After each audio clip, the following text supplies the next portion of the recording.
Maybe you've never managed anyone. Maybe you've never hired people before. You're going to struggle to find good talent. So that's one of the criteria that we're looking for from an investor standpoint. You don't have to service revenue. You don't have to be really fit. You don't have to be all that. But what you do have to be able to do is attract the right talent. And it is going to boil down to, are you the person that you're looking for is looking for?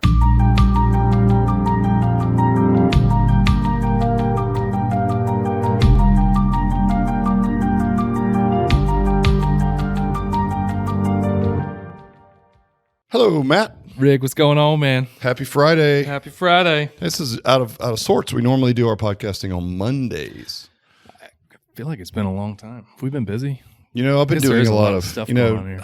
Have you been seeing other people? Yes, Matt.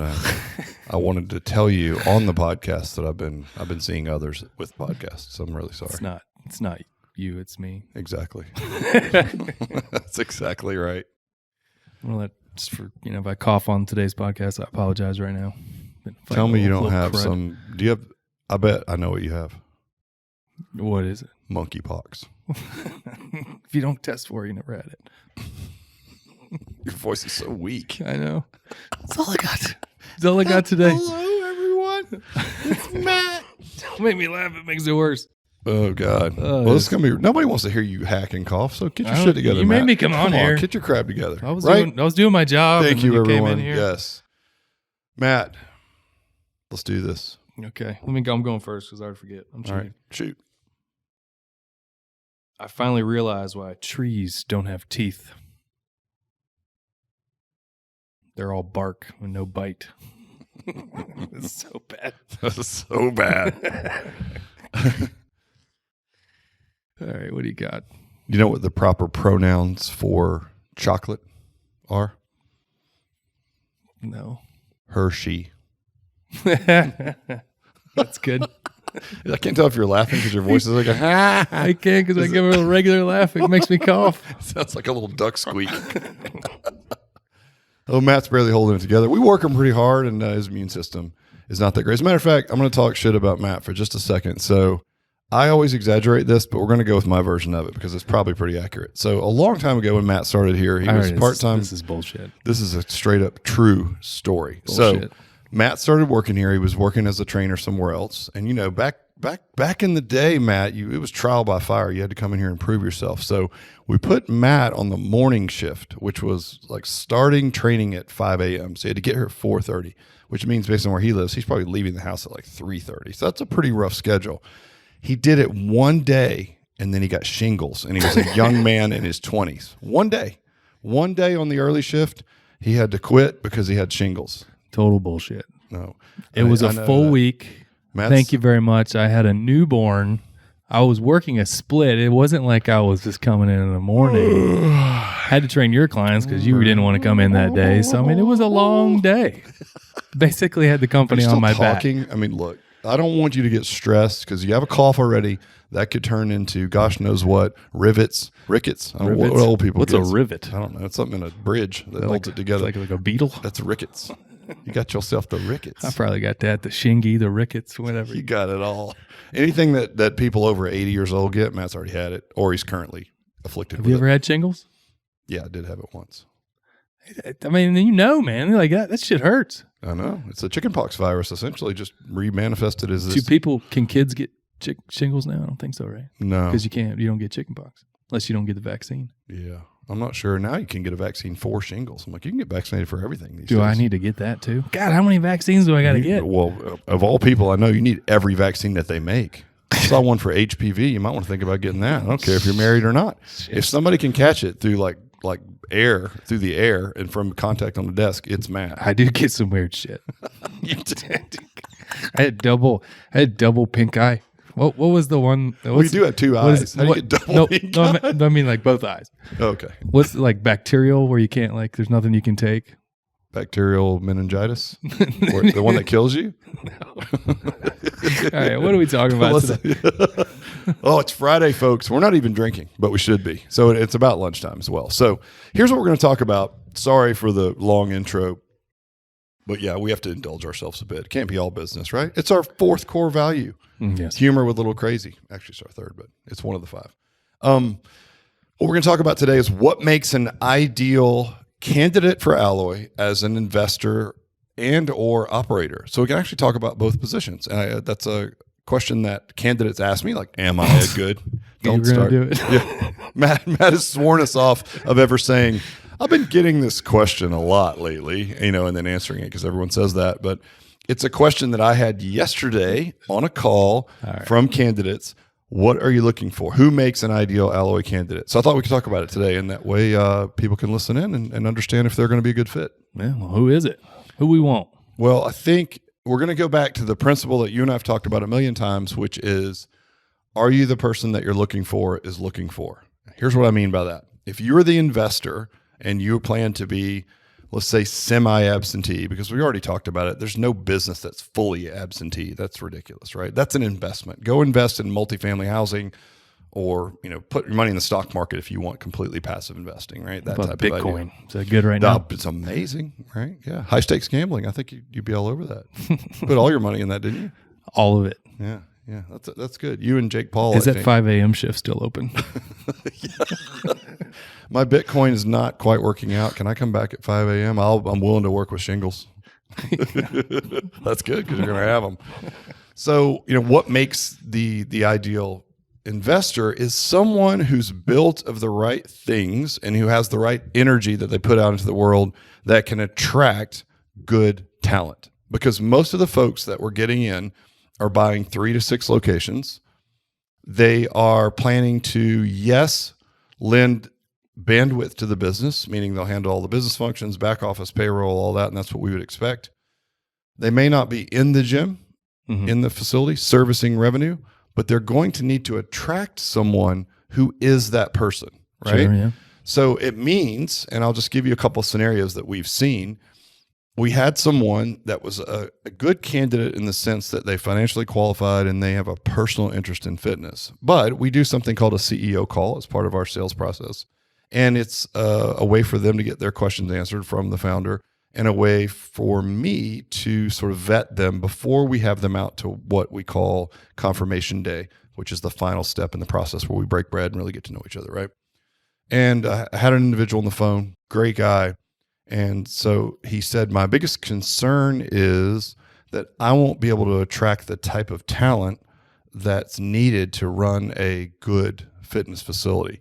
Now, when you look at this individual, he is working in the software industry. He works exclusively from home. He's not very social. His hobbies are like video gaming and things like that. Great guy, but doesn't have a lot of social influence and is very introverted by nature. Good thing about that is he was actually very self-aware. Right? Yeah, sure. I would have agreed with him. So he's not a good candidate for Alloy because that type of individual is going to struggle to identify with a very outgoing, gregarious, sort of hard charging operator who can get in front of and influence a lot of people to improve their health. That's not an easy task, right? I mean, like, we all know what we need to do. Again, simple, not easy, right? So you need someone who's got some juice, who can hold people accountable, that they want to be around, right? That they will, like we talked about on our last podcast that you and I did, they don't want to let this person down, right? Yep. So they're going to do the things that this person asked them to do to be successful in their health journey. Well, that person then has to be a certain type of individual, and that type of individual is, going to be drawn to an investor. That's the person that's hiring them. They're going to sit down with this person and they're going to think, okay, I'm on this team now. Is this person like me, right? Right. And I'm not talking about, you don't have to be lockstep exactly like the person that you're sitting down with. But if you're extremely introverted, don't have a lot of social circles, and don't understand how to get in front of groups of people and be somewhat entertaining, maybe you've never managed anyone, maybe you've never hired people before, you're going to struggle to find good talent. So that's one of the criteria that we're looking for from an investor standpoint. You don't have to service revenue. You don't have to be really fit. You don't have to be all that. But what you do have to be able to do is attract the right talent. And it is going to boil down to, are you the person that you're looking for is looking for? So first and foremost, are you outgoing? Do you have leadership skills? Are you tough? Are you resilient? Because those are things that you'll be coaching to your operators, right? And your main function, if you own 3 to 6, even if you keep your day job, it's going to be motivating and coaching your operators and keeping them following the play. You have the bandwidth of us and the franchise. It's still your business. You still have to get in there and hold people accountable and make tough decisions and cheerlead when you need to, and all the things that come along with leadership. And if you don't have any experience doing that, and you actually feel a little awkward doing it, it's probably going to be a tough road to hoe. So I'd say from an investor standpoint, that's what we're looking for. Don't have to be super fit, but you've got to be a good leader, got to be a great communicator, and you've got to be able to identify and bring on the right people. That being said, and this is what I tell every candidate, here's the bandwidth that you get from Alloy. Imagine an acquisition vendor in the space that only finds talent in the fitness space. We've written the verbiage for the ad for the operator. Mm-hmm. Check. Okay, that's a massive shortcut. We have a screening tool. We've spent time and energy building out this screening tool so you can overlay the functions of the operator onto how they're hardwired and eliminate the 20% of people that you might have liked, but they're not hardwired to do it, right? I'm going to give you all that bandwidth, but you still got to go out there and attract the right type of talent, even with that bandwidth. No, that's great. You literally put everything in there that I was going to ask and talk about. So you really juiced up. All right, today, well, man. good talking to you, that was Matt. That was awesome. Great podcast today. Well, no, because that's just the investor. So let's shift gears, because a lot of people will say, okay, let's say they are of the right makeup. They're asking, what type of person makes a good operator? And this means like it could be a partner in the business. I think, maybe not. Maybe they're just hired. The thing you said, the best part is identify. You know, like, are you able to identify? Tell me what you mean by that, though. Well, I mean, if you're the person your person's looking for, I always screw that saying up anyway. But it's like if you can't identify that person because you don't know what they only can see kind of things that you like or similarities to your own character. It's going to be hard for you. All right. We can put a lot of good people in front of you. Like you said, we have all those things in place, but if you cannot identify who the actual best fit is because you only like people like you, could be a problem. Just so I'm clear, if I'm looking for an operator and they're like me, I want someone, and I'm introverted, I want someone that plays lots of Dungeons and Dragons. Yes. Right? Spends copious amounts of time playing Call of Duty with... Are these negatives or positives? I'm just pulling your chain. These are all negatives. You don't play Call of Duty? No. Do you play it? Do you want to go, do ninja stuff in the garage? Yep. Did we just become best friends? Yep. So to your point, let's shift gears and go to the operator, because this is a seat that you sat in for a long time. And we could the director of training, could be the general manager. There's a lot of interchangeable terms, but we like director of training as a consumer-facing term. Like, who should I hire? Well, we've got the tools in place. We talked about that. What type of personality attributes does this person need to have? High energy, A player, salesy, high sales acumen, whether that comes out like has sales background or just really passionate about what they're going to be doing. Can I stop you there for a minute? Because you said a word. That was my time. Oh, I'm sorry. I know. I already lost it. Go for it. Thanks a lot. Well, I'm not uncomfortable with you having a speaking part on the podcast. We've talked about this. This is weird. If you get growing, I'm like, oh, he's going off the rails. I better save him. I jump in there at these critical times to make you look good. You're welcome, actually. So you do it for me? I do. You see this? Oh, no. Did anybody else hear this? I mean, I don't feel like you're holding me back, but I do kind of feel like I'm dragging you along a bit. Anyway, we'll settle this later. Listen, I'm not coming in next week. You said the word salesy, and I think, like, I know what you mean, but I think if somebody hears that, that's cringy, right? They're like, ooh, salesy's a guy who's got his hair slicked back and he's trying to sell me like a used car, as an example. So tell me what you mean by that, because I know where you're going and I 100% agree, but I think for our listeners, like, what do you mean salesy? I mean, like, doesn't the operator just have to like take care of the flock? Like you get people in the gym. Don't they just have to be good personal trainers? Gym sales is still a part of the business, right? I mean, we're always, we have a pre-sale, which you have to have a high sales acumen for that. I mean, then ongoing, once you have a good pre-sale, you are going to be doing some sales every month. So there is that part, but then you're selling what we do like every day, right? We're doing personal training. You are helping people that can't do it on their own be successful. So there's a certain amount of sales, every aspect, whether it's nutrition, just their daily lives, habits, that you got to persuade them to be better. And that's what I mean by salesy. Yeah, that's a great description. And dare we say everything in your life in some way, shape, or form, whether you recognize it as such or not, is sales. Yeah. I mean, think about it. Like, you want to go eat at a certain place tonight, with the Mallory, you're going to have to sell you her want a margarita. Yeah, you do. Who wants a margarita? She does. Yeah. Right. I mean, all kidding aside, you're always selling. Like, let's say that you've got someone and you need them to make certain nutritional changes to get to these goals. You're selling them on the fact that the things that you're telling them to do will work, right? Yeah.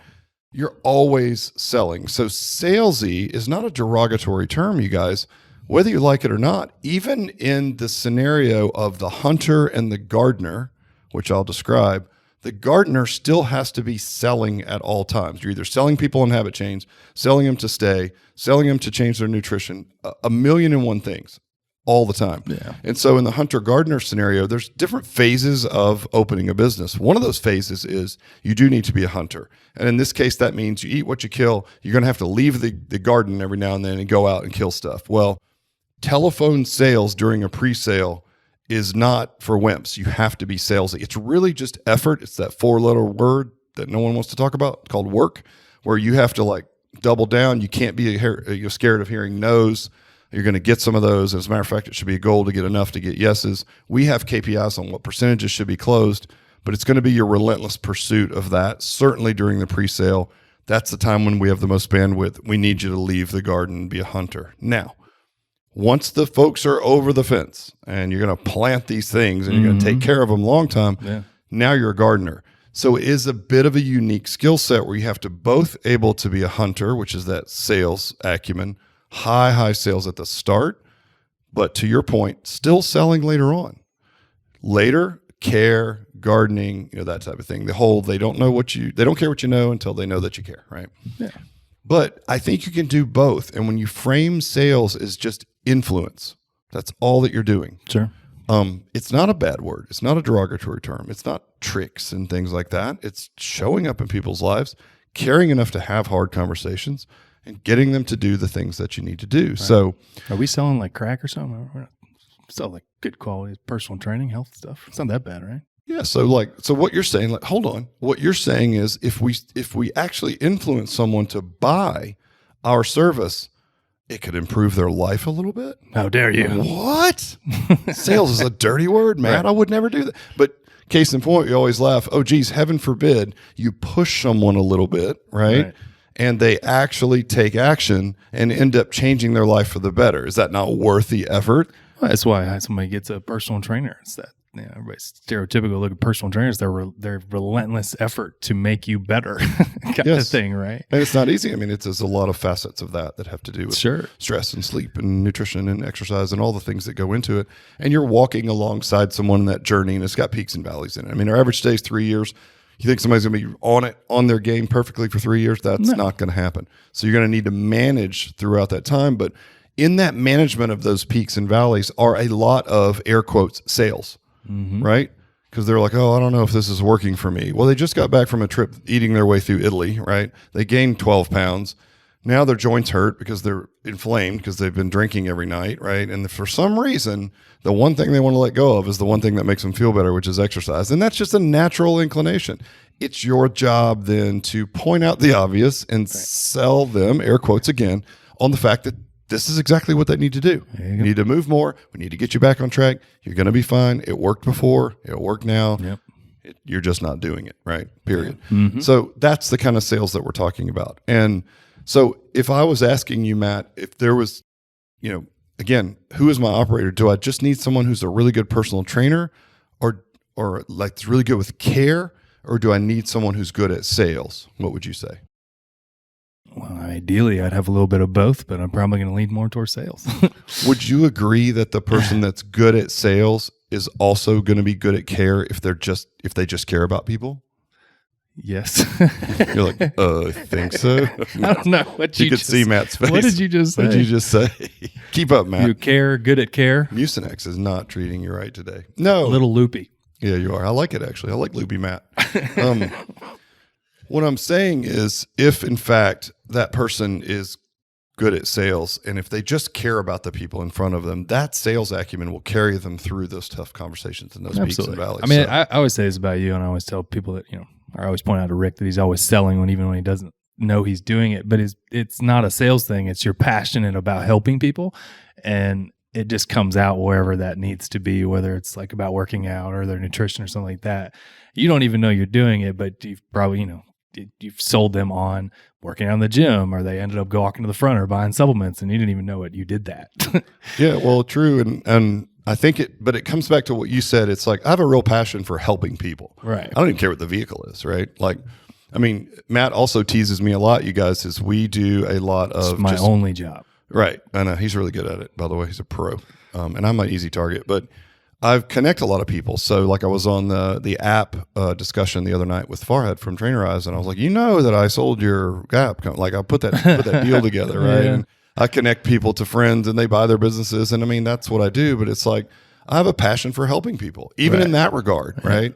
But if I have this amazing vehicle that I'm sitting on, which is fitness, of course I'm going to be passionate about it, right? I think, everybody was teasing me because during the pandemic, it was like, I don't get out in my neighborhood a lot, but during the pandemic, I was walking my dog a lot in the neighborhood.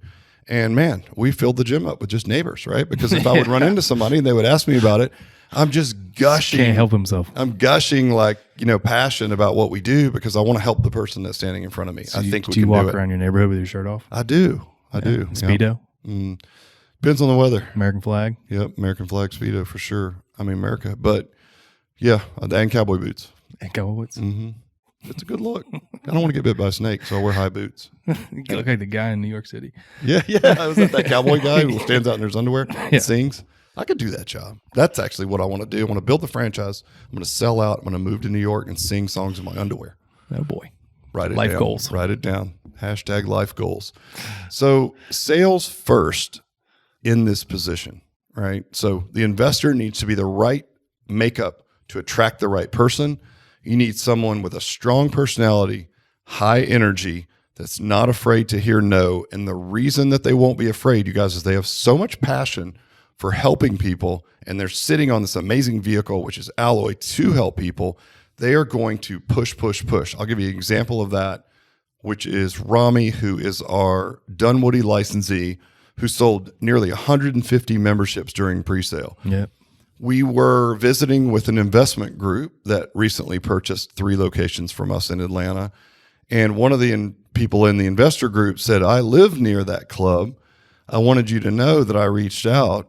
And the owner there, and he's saying Rami, and there's a couple of owners there. It's Rami and Joy.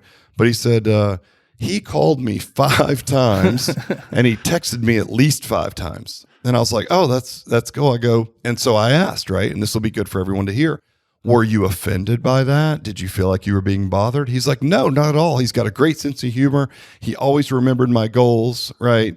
And he just consistently reached out, and I need that. So I'm going to go in next week. Yeah. So think about that. That goes back to sales. There's an amount of effort that goes into that. The effort is driven by the passion to help. Yeah, which he definitely has, right? Yeah. He loves, his why is massive, right? Yeah. And he approaches it with like, I'm going to help everybody I can. And he's unapologetic in the amount of effort that he'll put in to help you. If that sales, air quotes, is coming from that place, the person on the other end of that communication is going to feel that in the best of ways. Mm-hmm. Here's somebody who got 5 phone calls and as many, if not more, text messages in a very short period of time, and was not at all offended, was actually very appreciative, and literally stated, that level of conviction to get me in is what's going to get me into that club. Absolutely. So props to Rami, and I think that's a great lesson for anyone listening to hear, because I can't tell you how many times that we've heard, just not in our franchise, but just in fitness in general, from people that are in sales positions like, well, I already called them. I don't want to bother them. Right? Yeah. And that might mean they called them once. Leads are bad. Yeah. These leads are bad. I reached out to all these people once.